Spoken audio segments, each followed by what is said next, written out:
وعلى مكانه وخفيا متركا وظهرا وغلبا حسركا وجلت قدرته ولا يمكن الفرار من عقوبته. اللهم لا تدع لذنوبي غافرا ولا لقبائحي ساترا ولا لشيء من عمل القبيح بالحسن مبدلا غيره. لا اله الا انت سبحانك وبحمدك ظلمت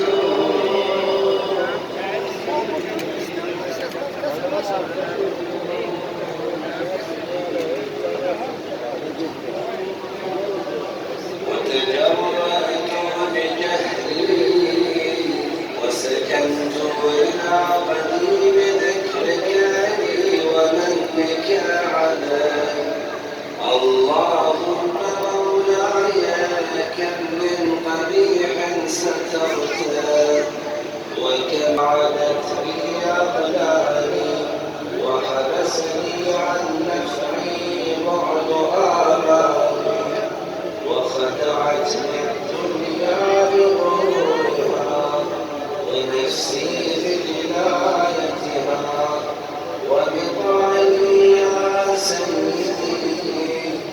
فأسألك بعزتك ألا يحجب عنك دعائي سوء عملي وفعالي ولا تفضحني بخفي من طلعت عليه من سري ولا تعاجلني بالعقوبة على ما علمته في خلوات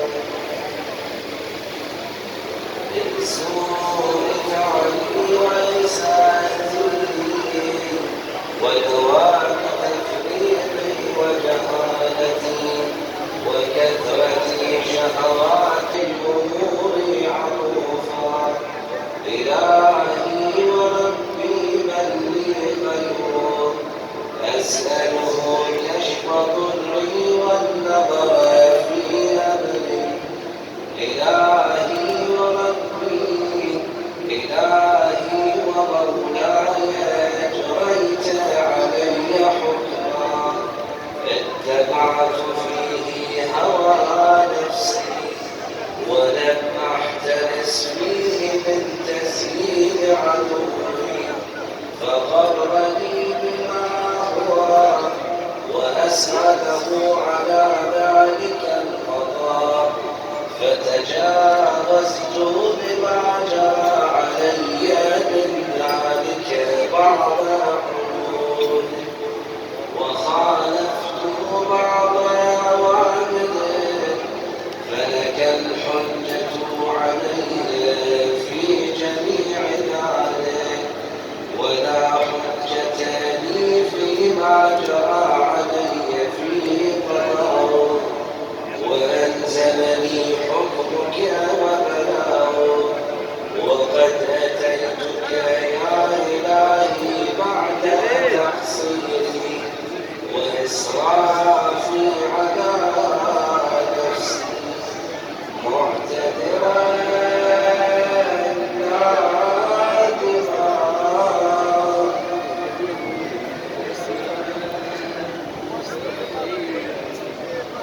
مستغفرا مقرا لا أجد مفرا مما كان مني ولا مفزعا